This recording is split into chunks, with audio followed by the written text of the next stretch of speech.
All right. What is going on, everybody? Welcome back to another day of SaberSim's DFS office hours. Today is Tuesday, June 11th of 2024. And looking ahead here, we have just MLB on this Tuesday, but we do have the US Open coming up here on Thursday. And then we will have game 3 of the NBA Finals coming up shortly here as well. So it should be a fun day of DFS. For those of you who are new here, welcome. My name is Andrew. I'm one of the coaches over here at SaberSim. This is a show where we go over how to use the SaberSim app, answer any and all DFS related questions. Get your questions in one of 3 ways here. First off, send us an email, support@sabersim.com. Second, post it live in the YouTube chat. And third way, post it in the office hours channel in our Discord server. If you're not in our Discord and want to get access to that channel, there is a link in the description of this video. You also get access to our similar channels, individual sport channels, and you get access to the rest of the SaberSim teams. Can't say enough good things about the Discord. With that said, we do this show Monday through Friday, 4 p.m. Eastern, and then we do this show here on Saturdays at 11 a.m. Eastern. So tune in and get your questions answered. But special announcement today, did want to remind you guys about our Birdie Battle promotion here. It is a giveaway we are doing during the golf season here. And normally for the top finisher for every week, we give away a custom SaberSim golf hat and an entry into our end of the season Masters free roll. Well, on top of this, for this very special week here, one-time thing, we are going to be giving away our SaberSim custom golf bag, and I will pull up a picture so you guys can see what that looks like. So on top of the other prizes here, we are going to be giving away this SaberSim custom golf bag for the top finisher in the birdie contest this upcoming week. So check it out. It is a awesome promotion, free to participate. Just follow the rules shown here on our promotions page. I already dropped the link in the chat for you guys to check out, but should be a fun week, and we are excited about it, hoping to have another SaberSim logo at the top of the Millie Maker. But wanted to make that announcement for you all today before pulling up SaberSim and jumping into our questions here. So going to get SaberSim pulled up now, and we will start with questions that come in the office hours channel first, as always, and then jump over to the live YouTube chat. So first question here from Sick Hemi, and the question is, can you explain if boosting projections on hitters for MLB will have them show up more in your lineups, basically? And so the easiest way to think about this, the way that I prefer to think about this, is in terms of a percentage boost, right? So, boosting somebody like Paul Skeens 2 points is going to have a different impact than boosting a batter like Anthony Volpe 2 points, because Skeens is projected for 22 points and Volpe is projected for 9, right? So that 2-point projection for Volpe is going to be relatively have a bigger impact for him than it will for somebody like Skeens, right? But the easiest way to check this out, right, is to first or just run a default build and basically pick a player, right? So I'm going to run a build here, 20 max, 10 to 50K, 500 lineups. And we will pick, we'll do it for both of those players that we just mentioned, right? Paul Skeens and Anthony Volpe. Right now, no projection adjustments for either player. And we are just going to see what their default exposures are on this build that we run. And then I will make some notes so we can track this change and see what kind of impact it has. So Skeens, Volpe, just making some notes for myself here, and then we'll do like a pre-adjustment and then post-adjustment, and then we'll just see what a 2-point difference does. Or let's do, when I recommend that people do these, I say do like 10 to 20% here, right? So we're going to do plus 10% boost here for both players. So default, and we will look at the pool exposure actually here, because it's going to be a little more intuitive as to what we're trying to measure. So in my pool right now on this default build, I have Skeens at about 34%.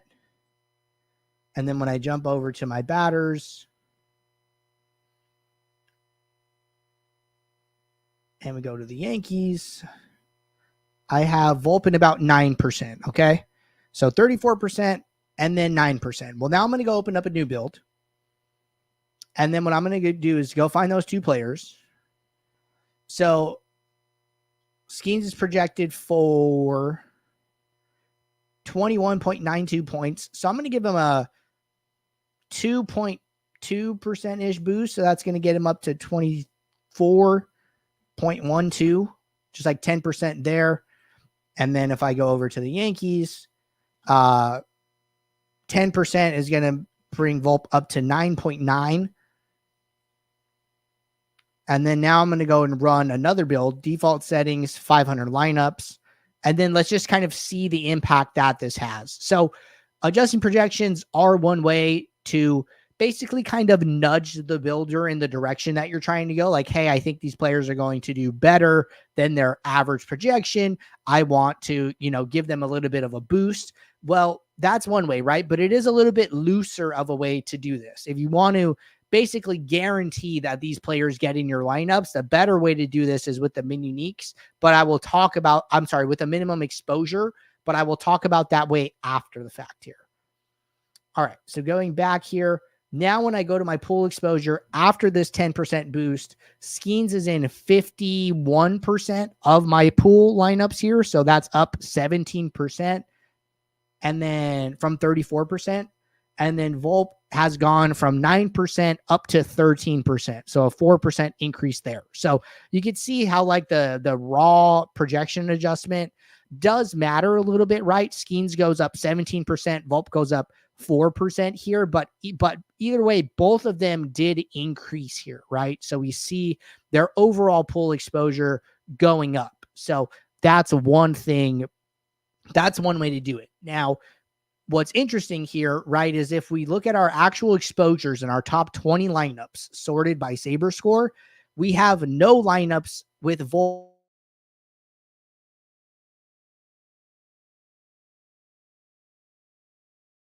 of our lineups. So if we're sitting here like, okay, we want to get to these two players, this projection adjustment worked for one, but didn't really work for the other. Well, what should I do, right? Well, what I would do is just clone my build with my projection adjustments. And then I would go to the Yankees.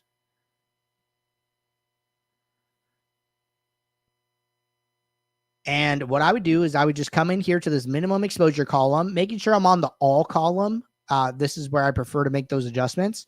Go to minimum exposure and then change his 0% to, let's say, 15%, right? We want to get at least 15% of our lineups that have him. If we have 20 lineups, we want to have, at least 3 lineups with him in it. So then I'm going to come in here and I'm going to do the same thing, right? I'm going to set my minimum exposure of 15%. I'm going to leave the projection adjustment and then I'm going to run my build here on default settings. And then we will see what ends up happening here. So two things should happen. First is we should have at least 15% exposure to this player in the entire pool. And then beyond that, we should have at least 15% exposure to that player within our top 20 lineups. So the exposure adjustments work twofold. First on the pool level, and then it looks at how many lineups are in the My Lineups box, and then applies it to that secondarily. So lineups are loading. Again, we're looking at our top 20 lineups here. I'm filtered for the Yankees. And then when I come in here, automatically I see that I have Volp at 15%. And then I have him in 31.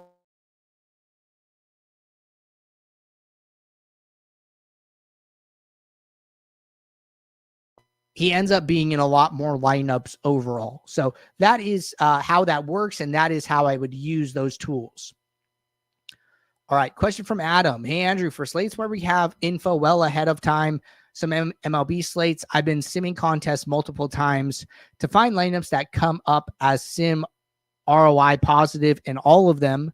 I've noticed that in a lot of smaller contests, there are lineups that rate plus EV in 1 or 2 sims, and then in the third will be minus EV. So anyway, how would you recommend filtering lineups or making a custom metric that integrates the results of all 3 sims? I've just been filtering out a minimum sim ROI, but it's a bit time consuming. Okay, so I do want to just like talk about probably why this is happening a little bit overall. So if you come into the app and you go and look at the field lineups, right? You can see these in the contest tab. So when you open up the field lineups, you're going to see that we have, I believe, 10,000 field lineups per bucket, right? Well, let's say you're playing a smaller type of contest, right? Let's go to all contests, and maybe you are playing, let's say the 3 max $5 contest, the 5 tool player. This contest only has 951 entries. Well, what happens when there's only 951 entries? So basically, every time we run the contest sim, we are going to randomly select 951 lineups, the size of the contest. We're going to select 951 lineups from the 10,000, run the contest sim, provide the sim ROI metrics, and then we're going to go and do that a second time, a third time, all the way up to 100,000 times. Remember, we're running the contest sim 100,000 times. So every time we run the contest sim, we are randomly grabbing 951 different lineups or different combinations from the original 10,000 here. So that is what is happening. So this is why you can run, contest sims and basically get different results. You're not going to get the same result every time because, one, we are taking a different set of field lineups, but then two, we are taking a single sim of how each game on the slate plays, and that can play out differently as well. So you have this like kind of two factors of different sims being used each time you run the contest sim. Right now, the ownership will smooth out over such a big sample size, but combining it with the game sim outputs, that's why you end up getting these different results. So, as far as your kind of process here, I understand like what you're trying to do. You're like, hey, if this lineup grades out well in this contest, this lineup grades out well in that contest, and a third contest, it's probably a really good lineup, right? You're trying to take these different levels of check marks, almost like, hey, checks the box in this contest, checks the box in that contest, checks the box in this third contest. This is probably a solid lineup. I get it. I don't know if that needs to be like your end all be all kind of measuring stick for a lineup. Like, oh, if it doesn't do this, then it's a bad lineup. I don't know if I like love that thinking here. But some of this is hard to answer, right? Some of this is going to be a little bit more art than science. Some of this is going to be what makes sense to you. What makes sense to you might not make sense to some other person. Ultimately, there's a lot of different paths to victory. You can be a sim bro, you could be a hand builder, you could be a ball knower, you could be somebody who just trusts, has custom software and just trusts it, right? Like there's a lot of different ways to do it. So I don't have a good answer to your question, like right off of the bat here. I would probably have to think about it more and, get back to you. But if you're looking for like feedback and ideas here, I think posting something maybe like in the pro channel in Discord and getting some thoughts there is like probably like a good place to ask a question. Excuse me, ask a question like that. So that would be my best advice is seek some opinions from other like similar type players and users. All right. Question from Demetrius. Can you go over your MLB process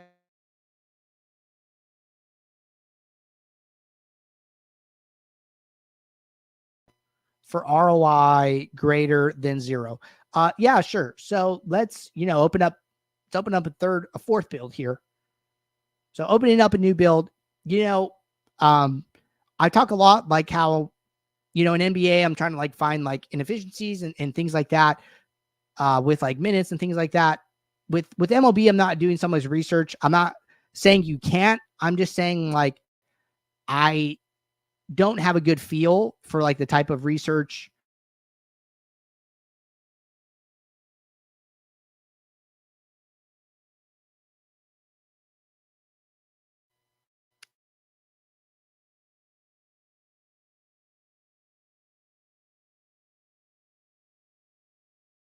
around pitchers and pitches, maybe it would be like somewhere you could start. But as far as like what I'm doing, I'm not really doing any of that, right? I'm coming in here, making 2 small adjustments to projections.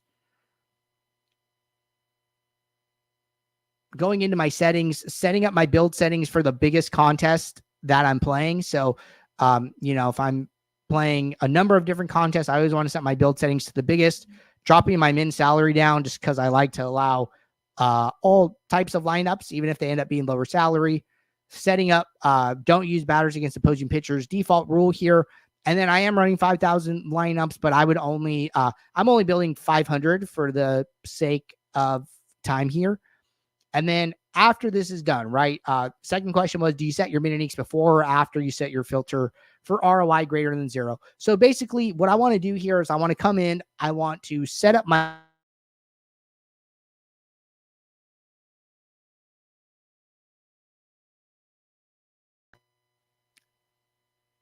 and after that is when I finally want to start adjusting exposures, and that includes adjusting min uniques here. So that is like what I would say is a good process here, right? And I'm just going to set up a default contest sim under the contest sim settings.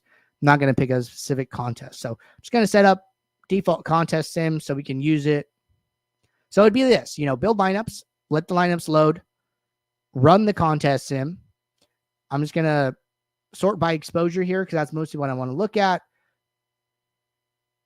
And I mostly care to look at my pitchers first. Like I look at pitchers and batters separately here. So once this contest sim finishes, and we're just letting it go for a second.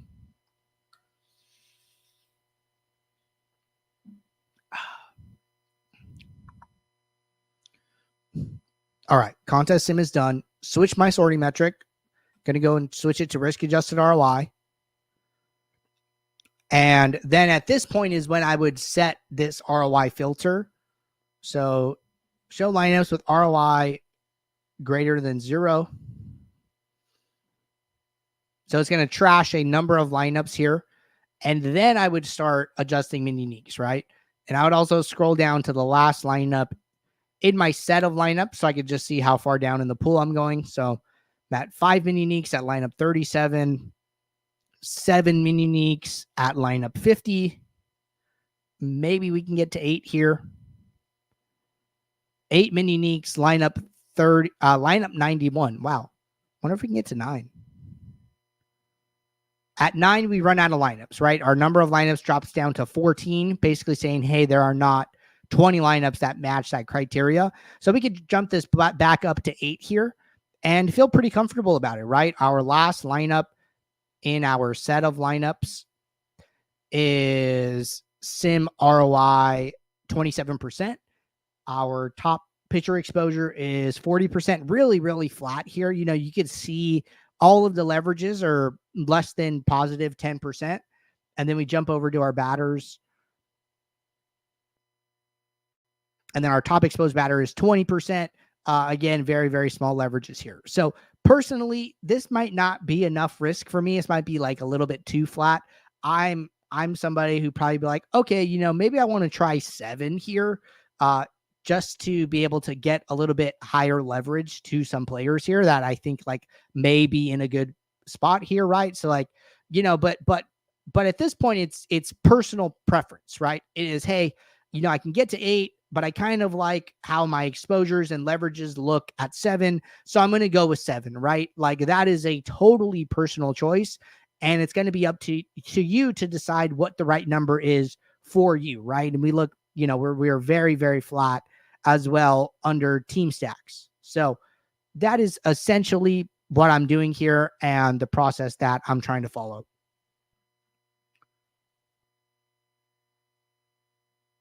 All right.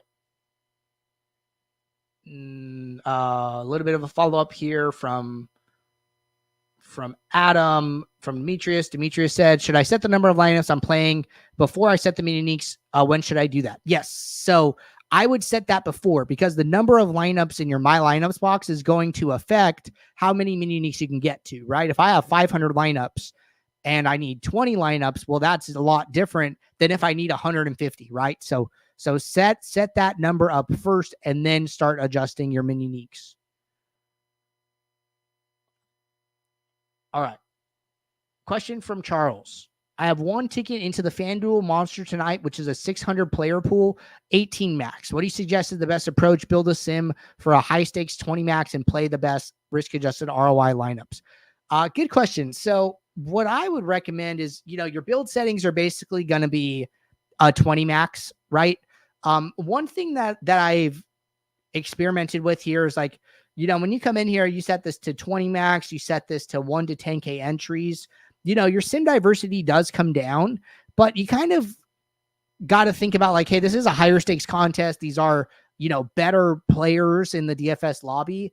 I am a fan of increasing sim diversity 1 to 2 ticks here and just saying like, hey, although it's a smaller contest, the field is going to be sharper. So I still need a good amount of upside in my lineup. So that's one thing there. And then if you are on FanDuel, and I go over to FanDuel for the main, we should have this contest in our list here. So if you go to the contest tab, you go to all contests, the monster. So when I right click on it from the contest tab and I click add contest sim, it's going to auto select it to a high stakes 20 max set of field lineups. So I think that's good. And as far as the sorting metric, I would still recommend using risk adjusted ROI. It's still going to be taking ROI into account. And, I think it's a fine metric for the contest in question. Anthony says, is there a way to include weather updates, including wind direction for the listed games? It's frustrating to set lineups and then find out a game might be rained out. So we don't have weather in the app. I do want to let you know that, we do understand temperature, we understand wind speed and wind direction. All of those things are taken account into our MLB model or taken into account in the model. If you're looking for a weather resource, I would check out the Roto Grinders free weather dashboard run by Kevin Roth. It's a very well-known resource in the DFS industry. And, I would just pull this up every day when you go to build your lineups. I just dropped the link here in the YouTube chat. He does a great job of, breaking it down very, very simply so you can, make decisions based around, whether or not a game has postponement risk, rained out, if it's good weather for hitting, etc. here. So check that out. It's going to be the best resource for you.